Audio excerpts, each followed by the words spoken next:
Shalom Bapak Ibu, kembali kita ada di hari ini, mari kita berdoa. Terima kasih Tuhan, kembali kami akan renungkan firman-Mu.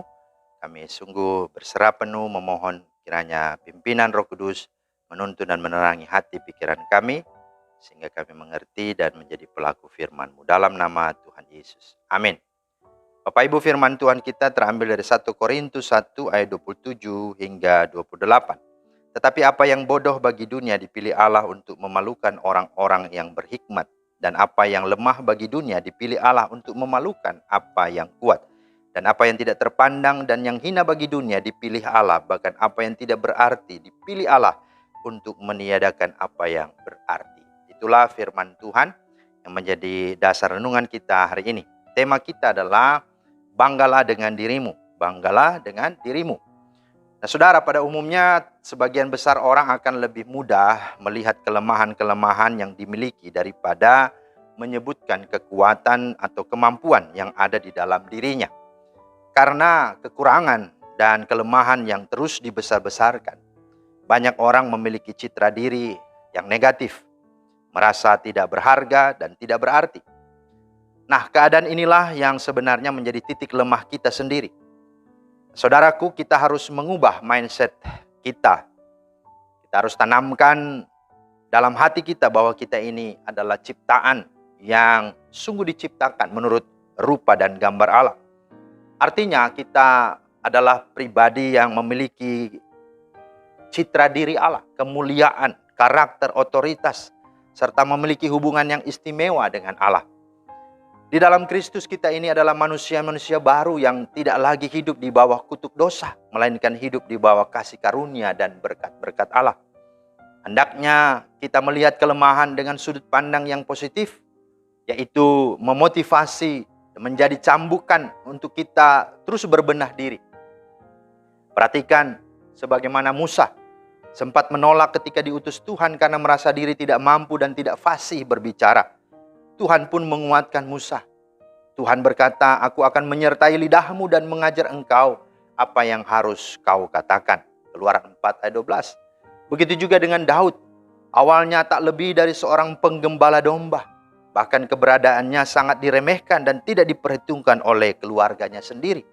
Tetapi toh dia sungguh cakap dan menjadi raja. Begitu juga dengan Gideon. Seorang muda yang tidak percaya diri dan cenderung penakut. Dia berkata, Tuhanku, dengan apakah akan kuselamatkan orang Israel? Ketahuilah, kaumku adalah yang paling kecil di antara suku Manasye dan aku pun seorang yang paling muda di antara kaum keluargaku. Ada di dalam Hakim-Hakim 6:15. Siapa lagi? Elia. Dia juga adalah manusia biasa sama seperti kita. Sebagaimana dikatakan di dalam Yakobus pasal 5 ayat 16 dan 17. Kemudian siapa lagi? Petrus adalah seorang murid Tuhan Yesus yang berasal dari kalangan orang biasa. Seorang nelayan, tidak terpelajar, dan hanya menjadi seorang yang betul-betul sederhana. Nah, saudara yang dikasihi Tuhan, dalam menanggapi dan tentu menggenapi rencananya Tuhan, justru memakai orang-orang yang sederhana dan yang tidak terpandang di mata dunia ini untuk akhirnya menjadi alat bagi hormat kemuliaan Tuhan. Dengan demikian bahwa setiap orang percaya, apapun latar belakangnya, apapun profesinya, apapun pendidikannya, statusnya, sungguh adalah orang-orang yang dipilih dan dipakai Tuhan. Dan itu pasti akan Tuhan buat berhasil. Pertanyaannya, mengapa Tuhan lebih cenderung memanggil dan memilih orang-orang yang tidak terpandang, dinilai bodoh dan diremehkan oleh dunia ini? Jawabannya adalah supaya kita tidak menjadi sombong dan memegahkan diri sendiri. Sebab kemegahan yang bukan pada kehebatan Tuhan adalah sebuah kejahatan. Yakobus 4:16. Tetapi apa yang bodoh bagi dunia dipilih Allah untuk memalukan orang-orang yang berhikmat. Dan apa yang lemah bagi dunia dipilih Allah untuk memalukan apa yang kuat. Dan apa yang tidak terpandang dan yang hina bagi dunia dipilih Allah. Bahkan apa yang tidak berarti dipilih Allah untuk meniadakan apa yang berarti. Itulah bacaan kita pada hari ini. Artinya apapun keadaan saudara, mari terimalah dirimu apa adanya dengan penuh ucapan syukur. Mari kita sungguh-sungguh sadari bahwa semuanya adalah berasal dari Tuhan dan juga akan datang daripada Tuhan. Dan itu pasti akan ada sesuatu yang dahsyat terjadi dan itu baik adanya. Dikatakan dalam Yakobus 1 ayat 17, setiap pemberian yang baik dan setiap anugerah yang sempurna datangnya dari atas, diturunkan dari Bapa segala terang. Padanya tidak ada perubahan atau bayangan karena pertukaran. Artinya mari kita menerima diri apa adanya. Ya, adalah langkah awal menuju kepada rencananya Tuhan, tujuannya Tuhan. Karena itu jangan pernah menyalahkan dirimu sendiri. Karena kelemahan-kelemahan kita, kekurangan-kekurangan kita. Sebab bagi Tuhan tidak ada perkara yang mustahil. Ingat, setiap hari adalah kesempatan kita untuk memilih dan memutuskan. Apakah kita terus maju atau kita mau menyerah kepada keadaan? Apakah kita mau berpikiran positif atau kita mau berpikiran negatif?